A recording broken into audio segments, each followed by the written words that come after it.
there's also what they call football politics, isn't it? Yes, of course, there is. Well, we got Harry Aworumi here with us. Remember, first of all, good morning and thank you for coming on today.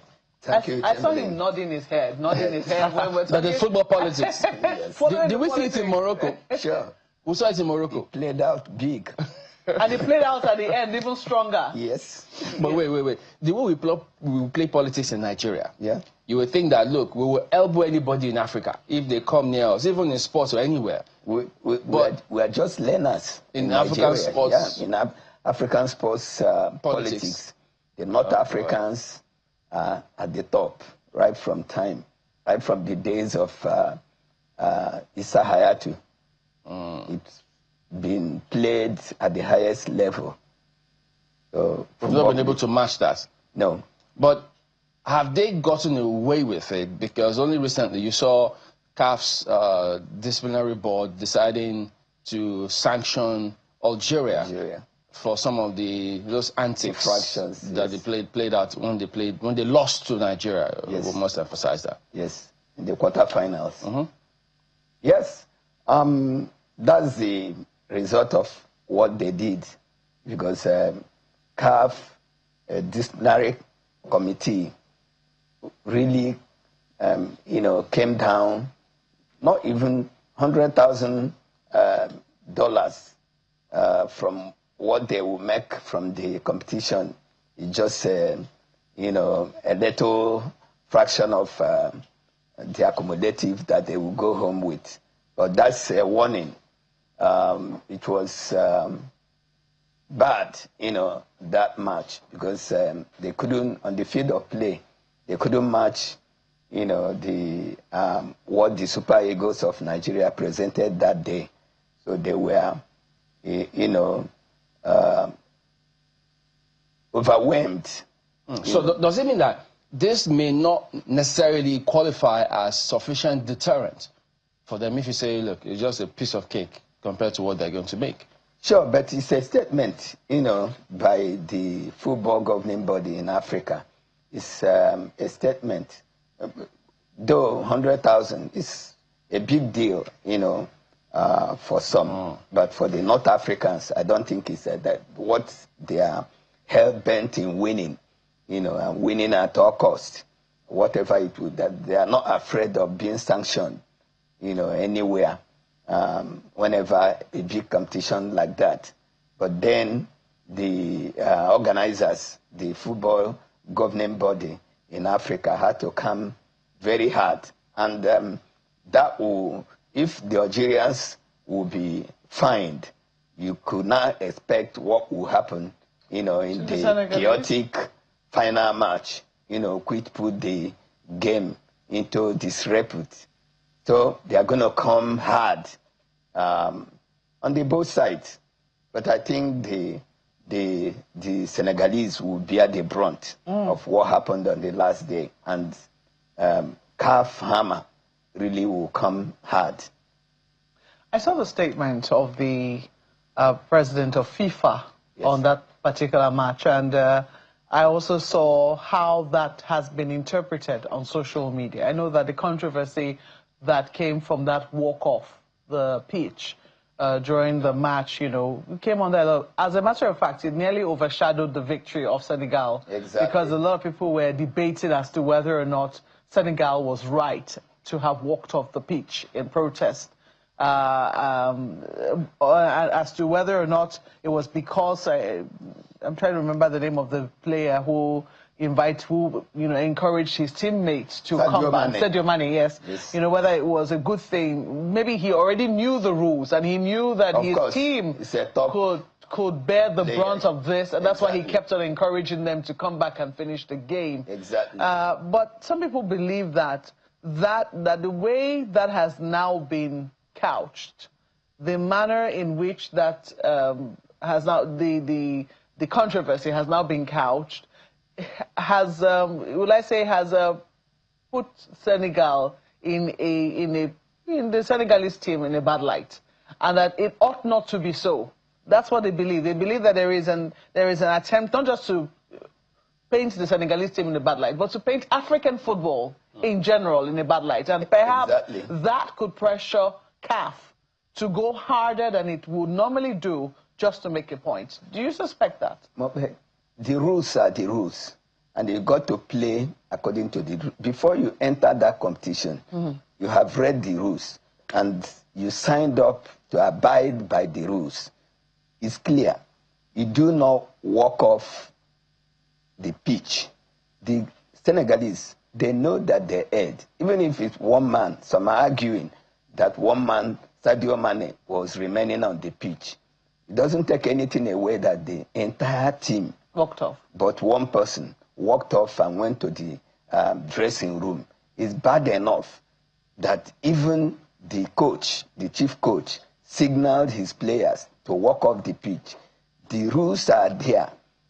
In fact, by my own interpretation, I would have said the Moroccans were so, probably because of the enormity of that final, you know, if they had remembered that the rule is that when these people walk out, they wouldn't have, because you can see both the Moroccan chief coach, Rougrari, and Walid Rougrari, the players, like their captain, Ashraf Hakimi, they were begging the players, they were pampering them to come back, but they don't want to hear any of such. If they had known, they would have gone one side to go and sit, knowing that even the referee wouldn't have begged anybody. You wait for them, and when that time elapses, you call the match. They would have lost, the Moroccans would have won that match if fair and square. Without, sure.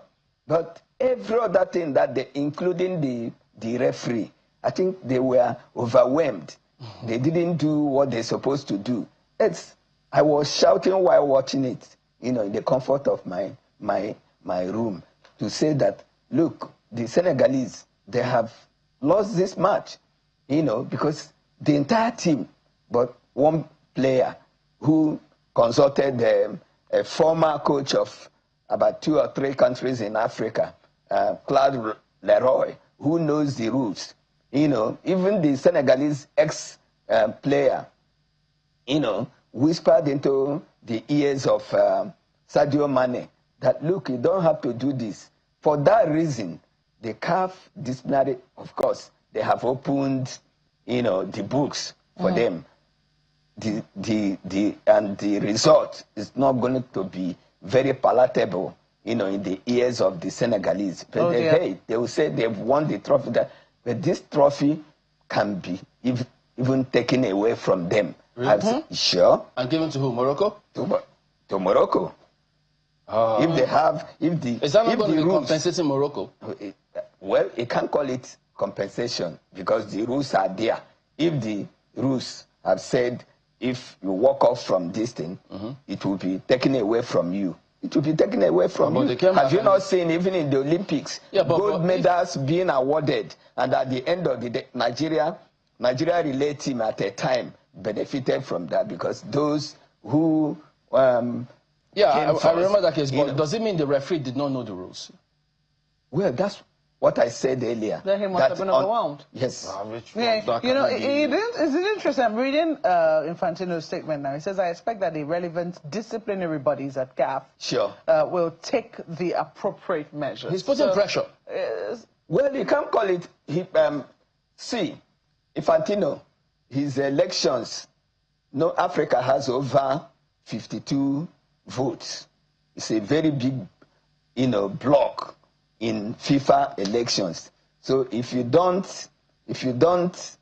curry favor from the Africans, from Morocco or North Africa, North Africans. Morocco is only one federation in Africa. Yeah, but how is he's not doing it because of Morocco. Yeah, but how would that tilt? Because of CAF. How would that tilt if he was eventually there, take it away from Senegal? He was there. He is the president of,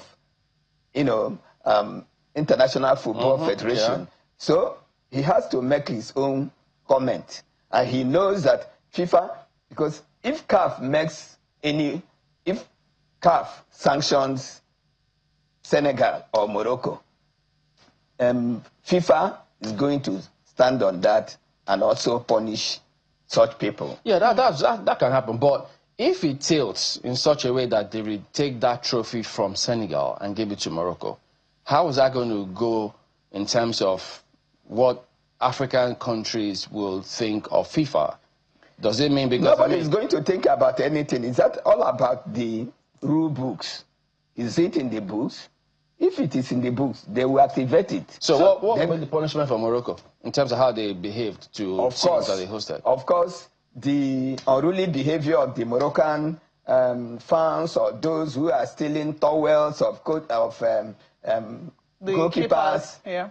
All those footages, CAF must have got them now. FIFA must have got them now because FIFA knows that even the CAS, that is the Court of Arbitration of Sports, they've all been keeping records of all these things because anyone that is being sanctioned can go all the way. So you can go to FIFA, you can go to CAF, to go and, CAS, yes, to go and seek for redress. Therefore, these ones will have all those evidences that showed itself. I'm curious though, because some people believe that Senegal suffered a lot during that match, and that it was like a save that penalty call was the straw that finally broke the camel's back. You know, with all that they had endured throughout the game. What recourse did Senegal really have? Should they have endured it to the very end? Even if the game doesn't go their way, would anyone talk about, would there be this level of attention to discipline? If Senegal had seen that game through without any complaint, perhaps even losing at the end of the day and saying they're going to CAS, would there be this? Because some people say, if we're really talking about justice and fair play, which is what football really should be about, it should be about unity, it should be about fair play. We always emphasize that.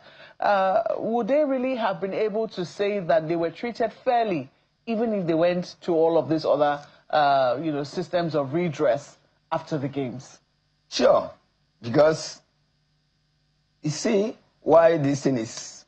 It's not. I don't know how I will put it, but it is not in the hands of the Senegalese, the players or the officials. There's a referee, the man at the center.